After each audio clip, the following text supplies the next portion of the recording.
ఓం సాయిరామ్. సమర్థ సద్గురు సాయినాథ్ మహారాజ్కి జై. సాయి భక్తులందరికీ నమస్కారం అండి.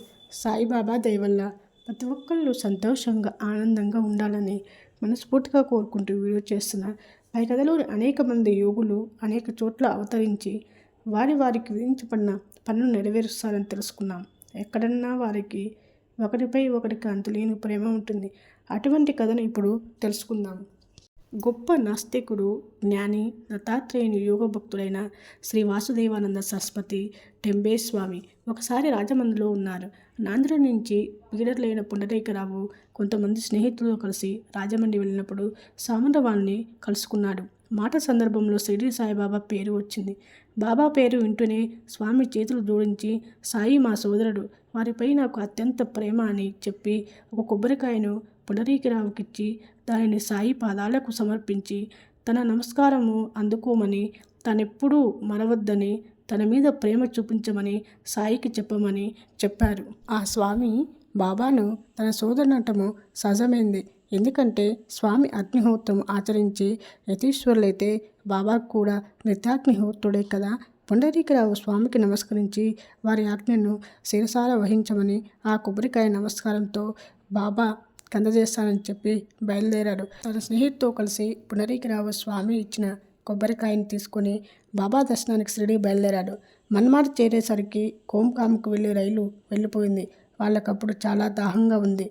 పరిగడుపున నీళ్లు తాగితే అనారోగ్యమని నదీ తీరానికి వెళ్ళి అక్కడ అటుకులు తినబోగా అవి కారంగా ఉండటం వల్ల కొబ్బరికాయను పాలగొట్టి అటుకులు కలుపుకొని రుచిగా తయారు చేసుకొని హాయిగా తిని నీళ్లు తాగారు. వాళ్ళ ఆకలి దాహంతో ఉండటం వల్ల ఆ కొబ్బరికాయ ఎక్కడిది ఎవరిది అన్న ఆలోచన రాలేదు. షిరిడి సమీపానికి వస్తుండగా పుండరీకరావుకు స్వామి బాబా క్యూమని ఇచ్చిన కొబ్బరికాయనే తాము తిన్నామని గుర్తుకు వచ్చి ఎంత తప్పు జరిగిందో తెలుసుకొని భయంతో వణికిపోయాడు. ఎంత పాపం చేశామని దుఃఖించాడు.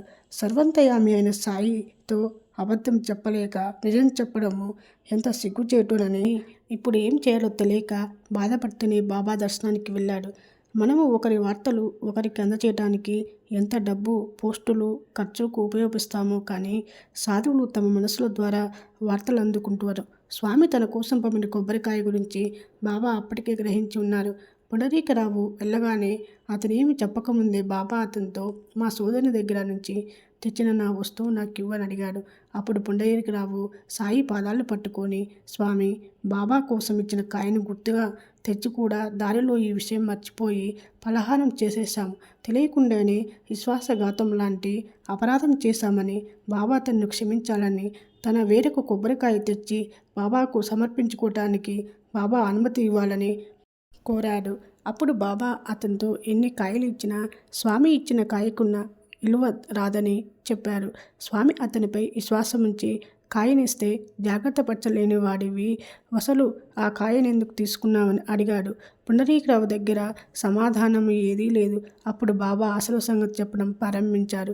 పుండరీకరావుని అనవసరంగా చింతించవద్దని చెప్పు. ఆ కాయ స్వామి పుండరీకరావుకి ఇవ్వటం బాబా సంకల్పమేనని, దానిని అతను పలగొట్టడం కూడా తన సంకల్పమేనని చెప్పారు. ఏదైనా సరే భగవంతుని సంకల్పంతోనే జరుగుతుంది కాబట్టి అనవసరమైన అభిమానం, అహంకార బుద్ధితో నేనే చేశాను, నేనే అపరాధనని అనుకోకూడదు.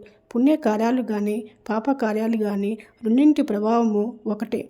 అందుకనే వాటిని ఆచరించేవాణ్ణి నేను కాదని నిరహంకార భావంతో ప్రవర్తించాలని చెప్పారు. పుండరీకరావు తనను కలుసుకోవాలని బాబా అనుకున్నారు కాబట్టి స్వామితో ఆ కాయను అతనికి ఇప్పించారు. ఈ కాయను ఇవ్వటానికి అతను షిరిడి వస్తాడని బాబా భావించారు. అతని చూడటం కోసమే బాబా స్వామికి ఆ సంకల్పం కలిగించారు.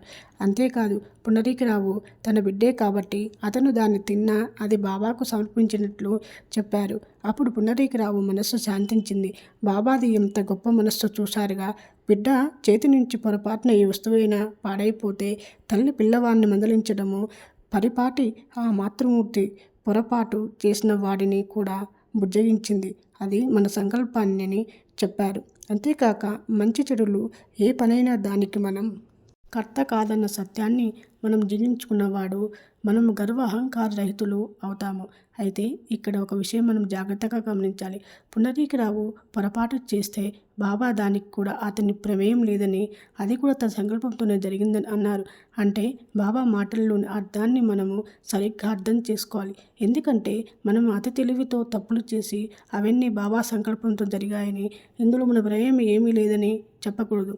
ఇలాగంటే ఈ కథలో పుండరీకరావు తప్పు చేయలేదు, పొరపాటు చేశాడు. తప్పంటే తెలిసి కావాలని చేసింది, పొరపాటంటే మన ప్రమేయం లేకుండా జరిగిపోయేది. ఈ రకంగా పుండరీకరావు స్వామి ఇచ్చిన కొబ్బరికాయను పొరపాటున తినేవాడు. అంతేకాక తాను చేసిన దానికి నిజంగా ఎంతగానో ప్రాయశ్చిత్తపడ్డాడు. బాబా దగ్గర తన తప్పును మనస్ఫూర్తిగా నిజాయితీగా ఒప్పుకున్నాడు. అందుకే బాబా పిల్లలుగా మనం తప్పులు చేయటానికి మనటానికి ప్రయత్నించాలి. ఓం సాయిరామ్.